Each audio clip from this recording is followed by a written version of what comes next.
ఒక గురువుగారు వస్తారు, ఆ గురువుగారితో పాటు ఆయన ఇంట్లో అంశంలో వచ్చారనుకోండి, ఈ గురువుగారికి వసతి ఏంటి, కాఫీ టిఫిన్ ఏంటి, భోజనం ఏంటి చూసాము. మరి ఆ అతనితో పత్రులు వచ్చిన వాళ్ళు చూడద్దా? అక్కడ వాడిని వదిలేద్దామా? వాటితో పాటు ఒక డ్రైవర్ వచ్చారు అనుకున్నా, గురువుగారితో పాటు కారులో ఒక కారులో డ్రైవర్, ఆ డ్రైవర్కి కూడా ఏం కావాలో చూడాలిగా. ఎవరైనా నీ భోజనం ఏంటి, నీకు అదేంటి? ఆయనకి ఏసీ రూమ్ ఇస్తే ఇక మామూలు రూమ్ అనే ఇవ్వాలిగా, అతను కూడా ఉండాలిగా కదండి. సుగ్రీవుడు చేసిన పొరపాటు ఏమిటి? రామచంద్రమూర్తికి ఆసనం వేశాడు, లక్ష్మణుడికి ఆసనం వేయలా. వెంటనే హనుమ గమనించాడు. హనుమ వెంటనే చందనం వృక్షం కొమ్మని విరిచి ఆ చందనం వృక్షం కొమ్మని అక్కడ వేసి లక్ష్మణుడిని కూర్చోమంటాడు. మధ్య చెట్టు కన్నా చందనం వృక్షం కాస్ట్లీ కదండి, కాస్ట్లీ ఆసనం వేశాడు అని అర్థం అక్కడ. అంటే ఎప్పుడు భగవంతుడిని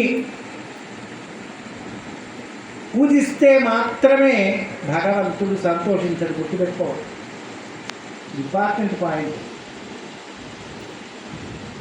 స్వామిని పూజ చేస్తున్నాము, రామచంద్రమూర్తికి పూజ చేస్తాము, షోడశోపచార పూజ చేశాము, నైవేద్యం పెట్టాం, అన్నీ చేసాం, బాగానే ఉంది.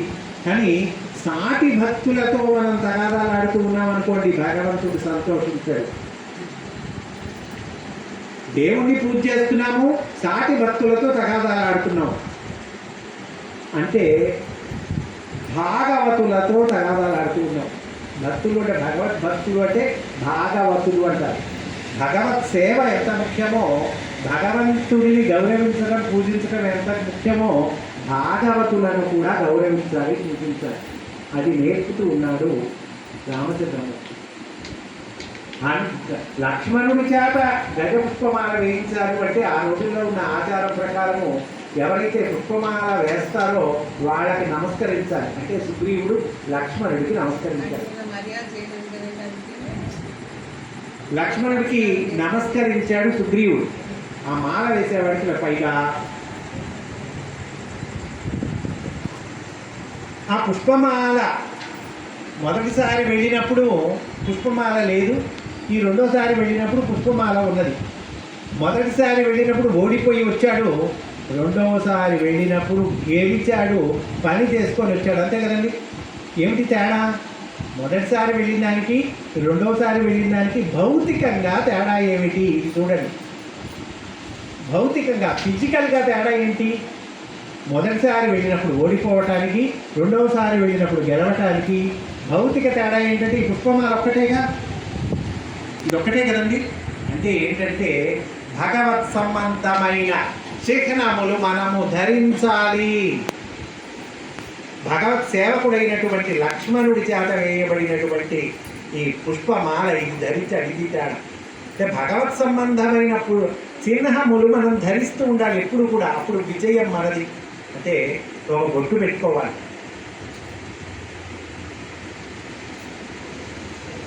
నేను చూశాను ఒక ఆయన్ని రోజు చక్కగా సంధ్యావందనం చేసుకుంటాడు,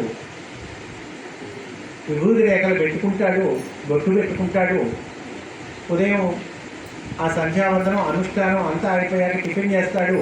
టిఫిన్ చేసి ఆఫీస్కి బయలుదేరే ముందు ఇవన్నీ తుడుపుకుంటాడు. మళ్ళీ తుడుపుకొని మళ్ళీ ఆఫీస్కి వెళ్ళి అదేమిటయ్యా పెట్టుకున్నాము మంచిది, అంతవరకు బాగానే ఉంది, తుడుపుకొని ఆఫీస్కి బాగోదండి. ఏం బాగోదు? ఎవరికి బాగోదు? ఎవరికి బాగోదు?